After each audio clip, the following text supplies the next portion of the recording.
오늘 함께 볼 말씀은 고린도전서 1장 4절 9절입니다. 고린도전서 1장 4절 9절입니다. 우리 한 목소리로 함께 읽겠습니다. 시작. 그리스도 예수 안에서 너희에게 주신 하나님의 은혜로 말미암아 내가 너희를 위하여 항상 하나님께 감사하노니 너희를 불러 그의 아들 예수 그리스도 우리 주와 더불어 교제하게 하시는 하나님은 미쁘시다. 아멘.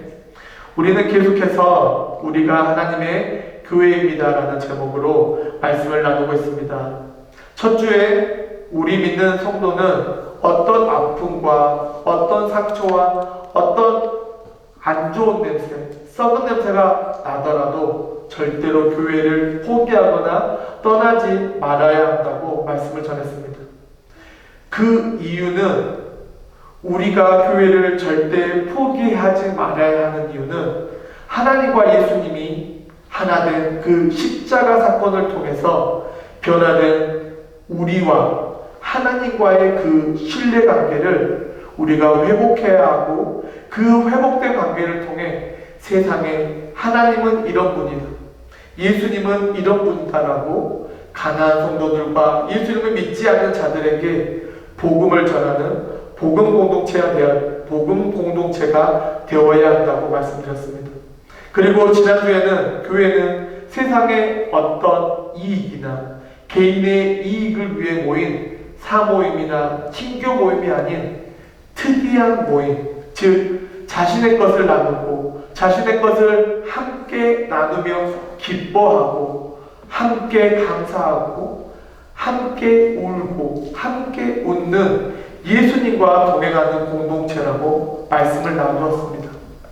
그러면서 지난주 본 회퍼의 그리스도의 성도의 공동생활이라는 책에서 우리는 옆에 있는 성도를 그리스도를 통해 옆에 성도를 바라보는 사람들이라고 고백했습니다.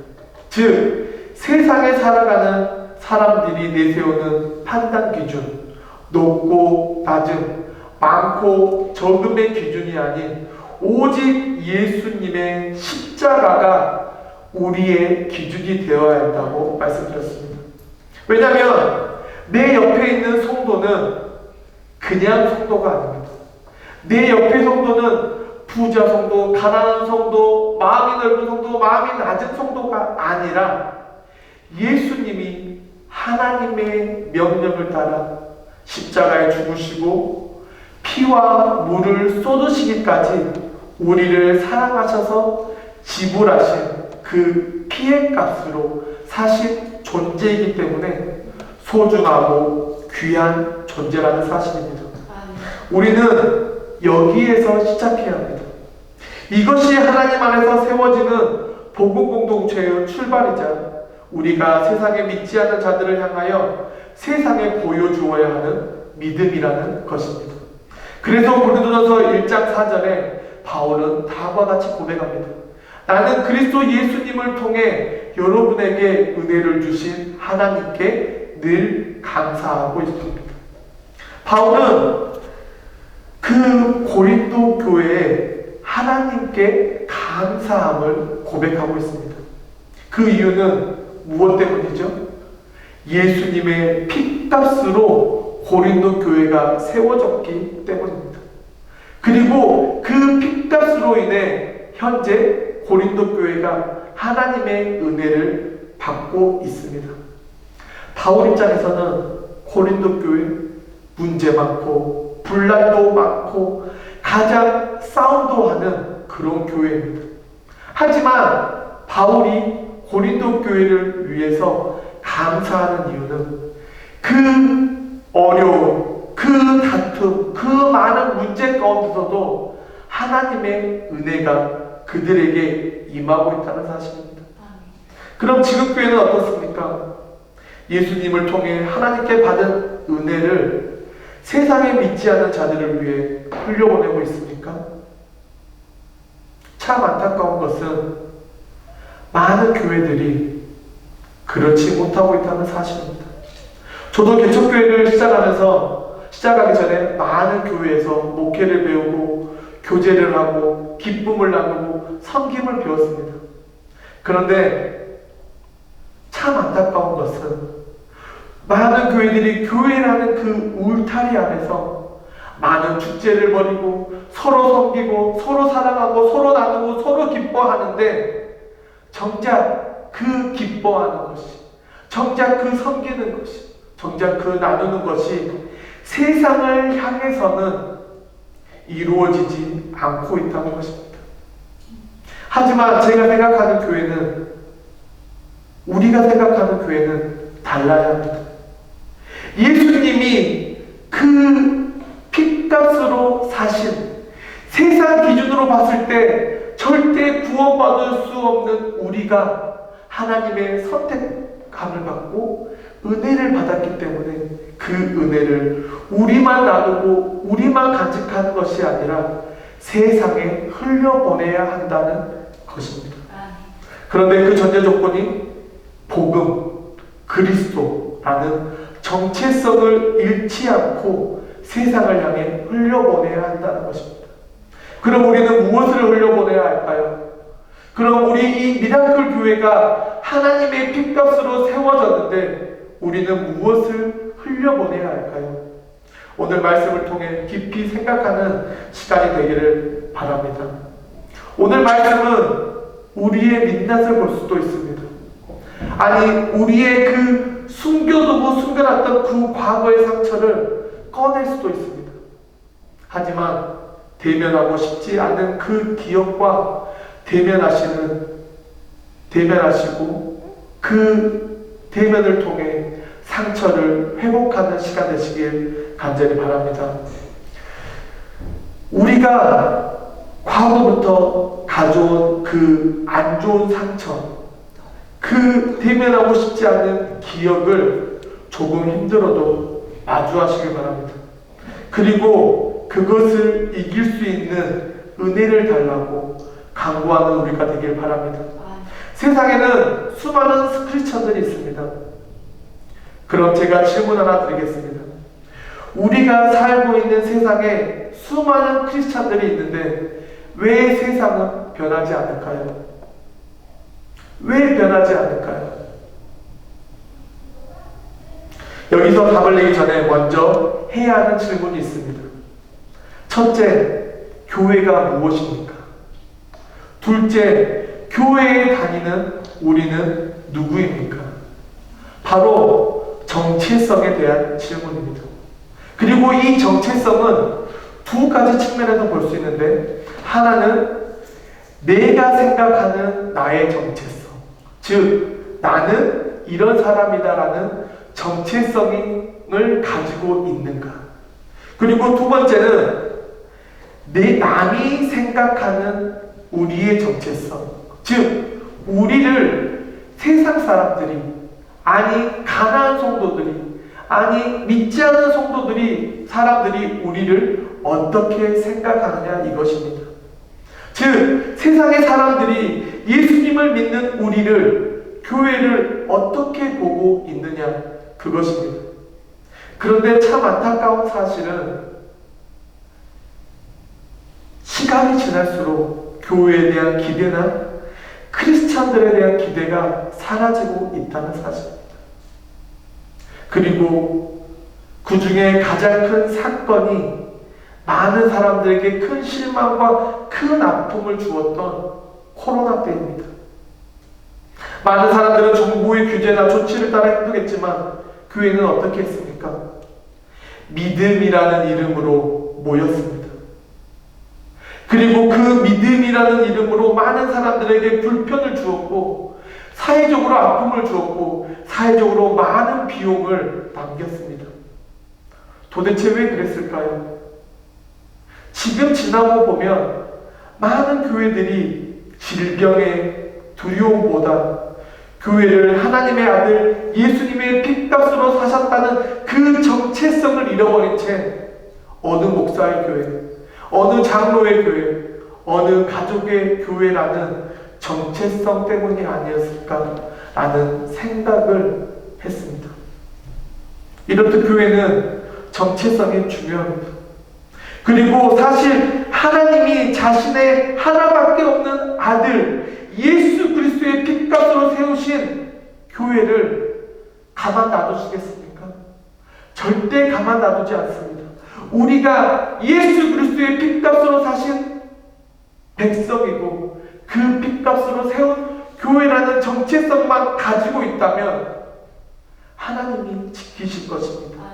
왜냐하면 우리는 하나님의 백성이고 이 교회는 하나님들이 모인 곳이라는 그 정체성을 가지고 있기 때문입니다.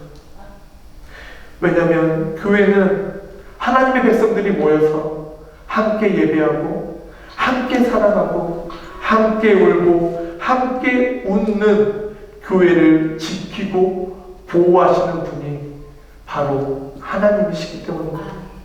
그러니 사랑하는 성도 여러분, 여러분의 정체성을 정확하고 확고하게 정립하시기 바랍니다. 왜냐하면 우리는 하나님 나라의 백성이고 우리가 하나님이 교회이기 때문입니다. 그런데 세상을 살다 보면 참 신기한 일들을 경험합니다. 하나님의 나라의 백성이 믿지 않는 자들에게 예수님처럼 베풀고 섬기고 사랑하고 선을 행해야 하는데 정작 어떻게 합니까? 정작 많은 크리스찬들이 세상에 어떻게 합니까? 대우받으려고 합니다. 나 어느 교회 목사야? 나 어느 교회 장로야? 나 어느 교회 권사야? 나 어느 교회 집사야?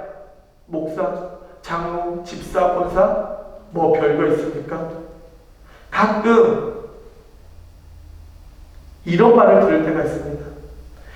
저희가 속해 있는 이 버지니아에 큰 교회가 어딨죠? 폄하하는 것이 아닙니다. KCPC나 OCPC가 있습니다. 그런데 가끔씩 이런 분들이 있습니다. 혹시 OCPC 다니세요? 어디서 본 것 같은데. 혹시 KCP 다니세요? 혹시 저에게 뭔가를 더 베네핏을 줄 수 있는 게 없나요? 정말 가끔씩 얼굴이 화끈거립니다.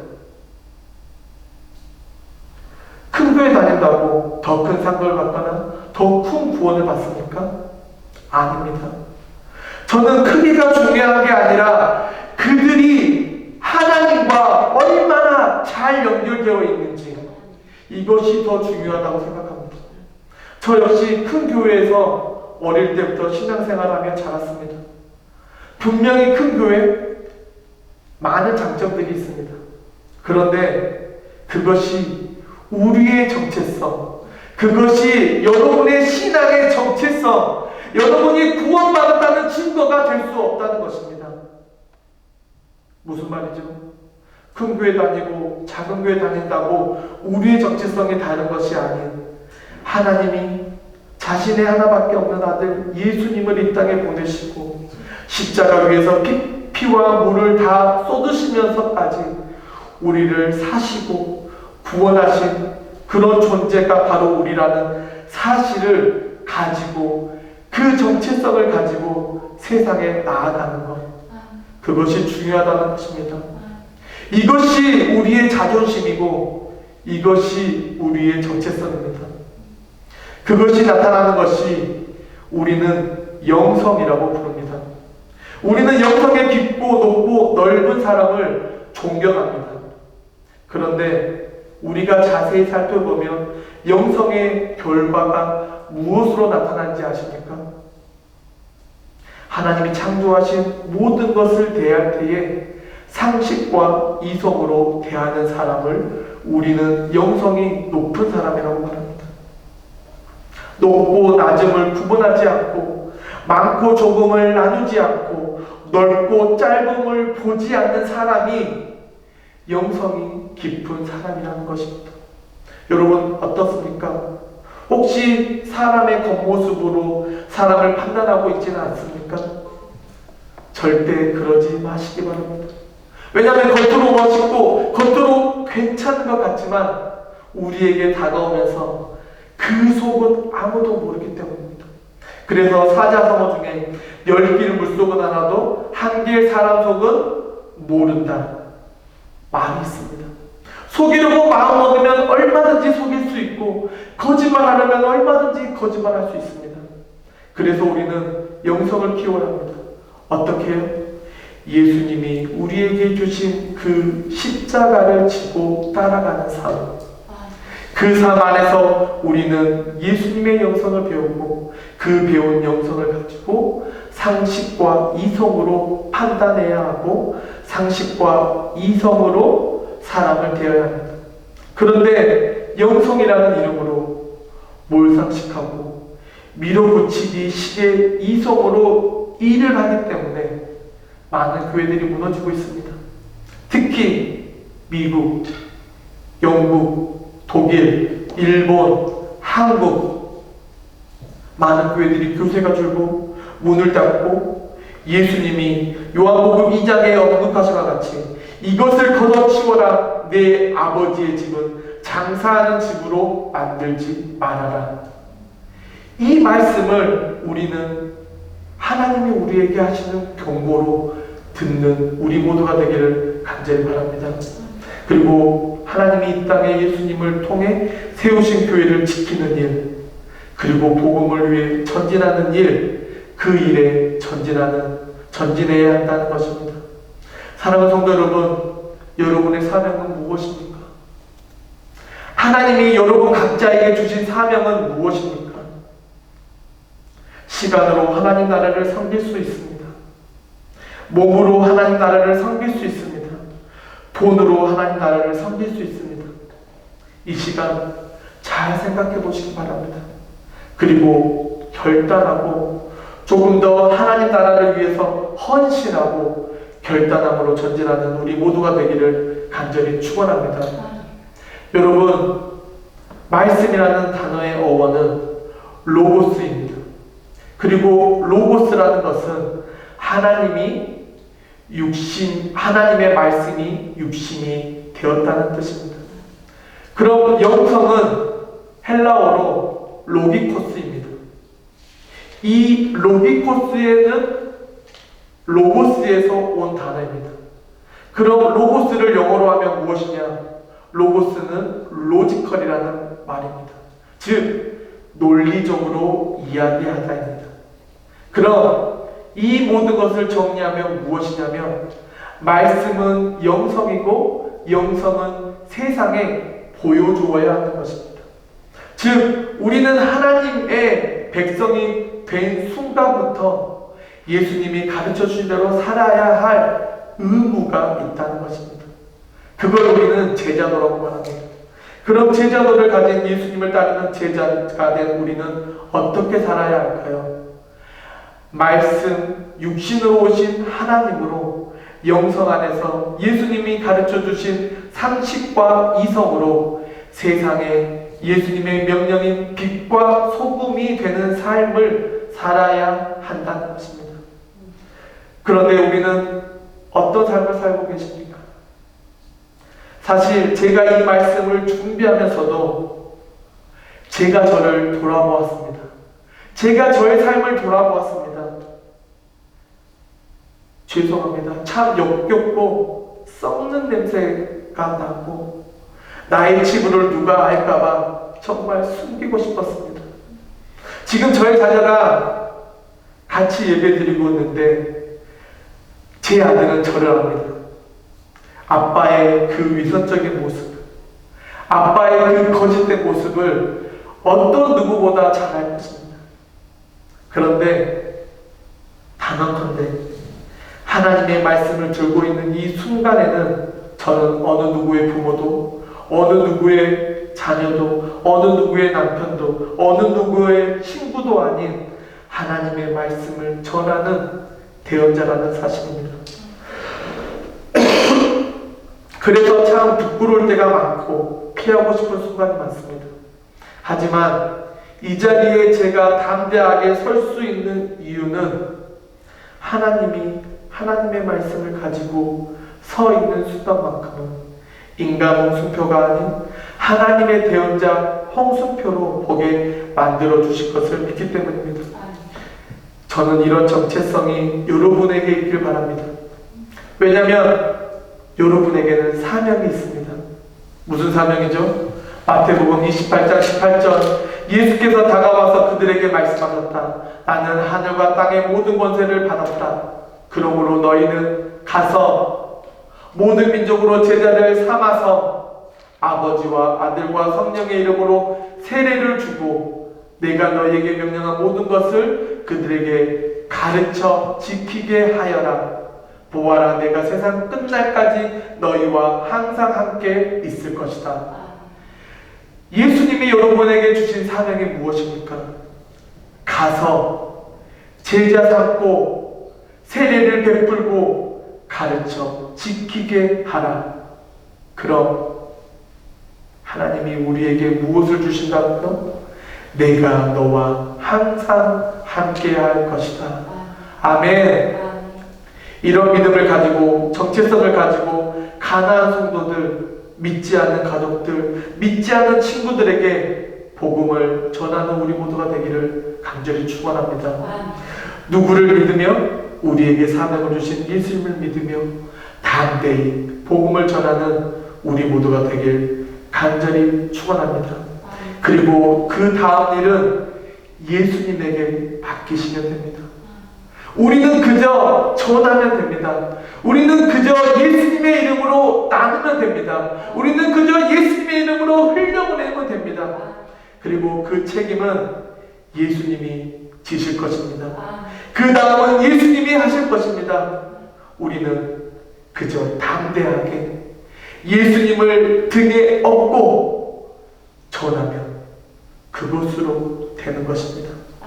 지난번에 언급했던 팀 켈러 목사님의 책 일과 영성이라는 책에 이런 말이 있습니다. 예수님을 믿지 않는 이들과 세상을 섬기는 일에 힘을 모을 수 있다면 더할 나위 없이 든든한 발판이 될 것이다. 남들과 함께 어울려 일하는 크리스찬들에게는 겸손한 협력과 진지한 도전이 두루 나타나야 한다. 그리스도 안에서 베풀어 주시는 하나님의 용서를 체험할 뿐만 아니라 일반 은총의 개념을 온전히 깨닫고 받아들인다면 신앙은 다르지만 주님이 크게 쓰시는 이들과 손을 맞잡고 한없이 유익한 일들을 이뤄나갈 수 있을 것이다.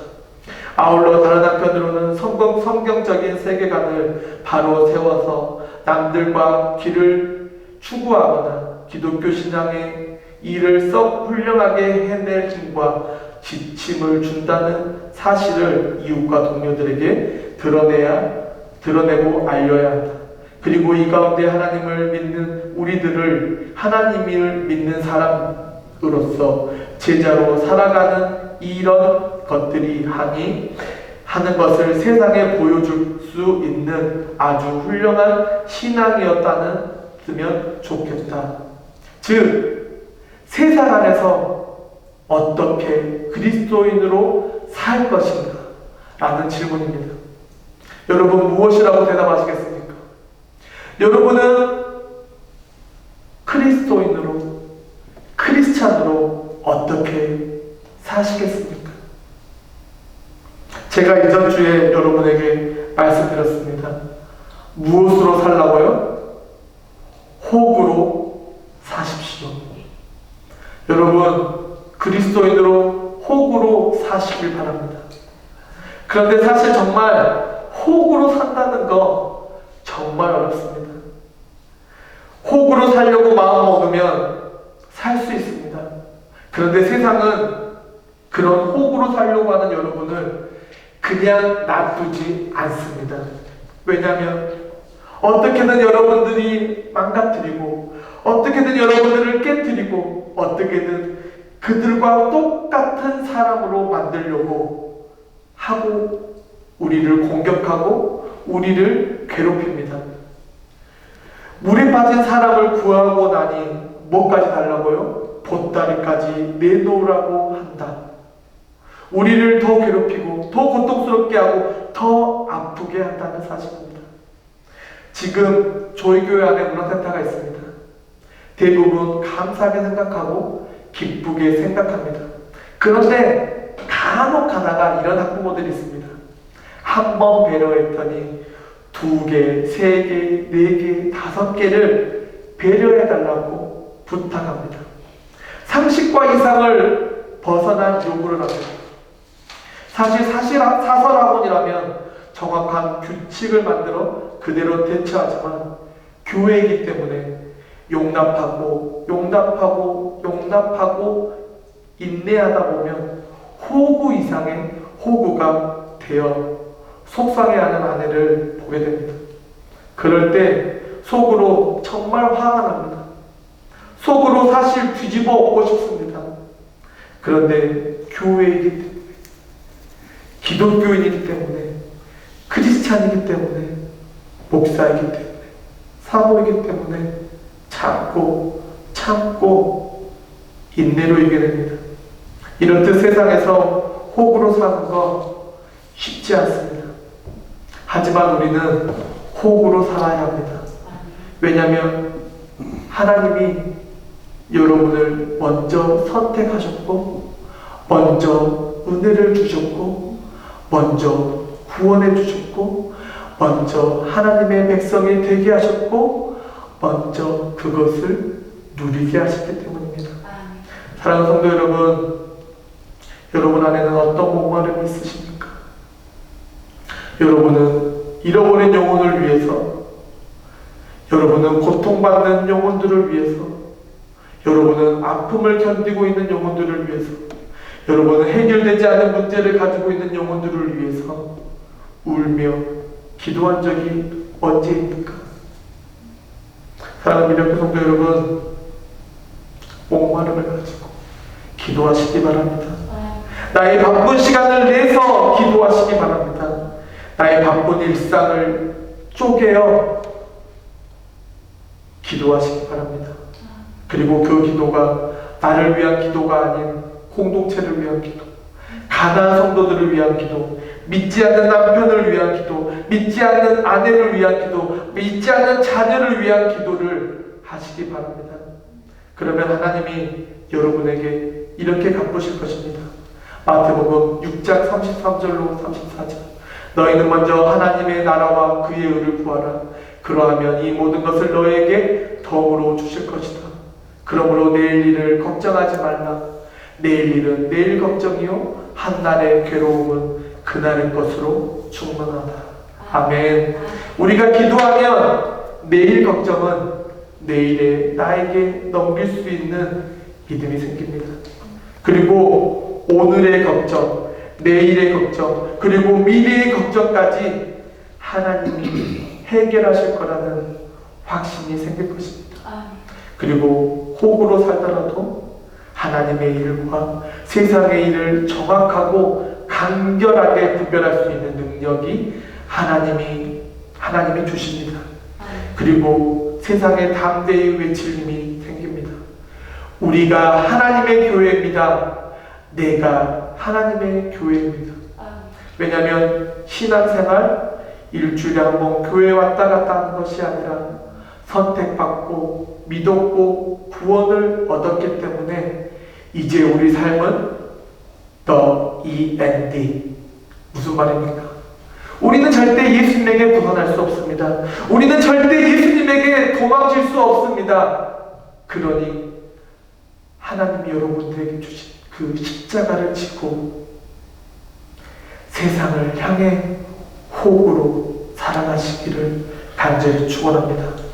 그러니 하나님이 우리에게 주신 사명, 그 다하는 그날까지 온 힘을 다해, 온 마음을 다해, 온 정성을 다해 하나님을 섬기고 교회를 섬기고 성도를 섬기고 이웃을 섬기는 저와 우리 미라클 교회와 모든 성도들 되기를 간절히 축원합니다. 축원합니다. 기도하겠습니다. 하나님, 우리가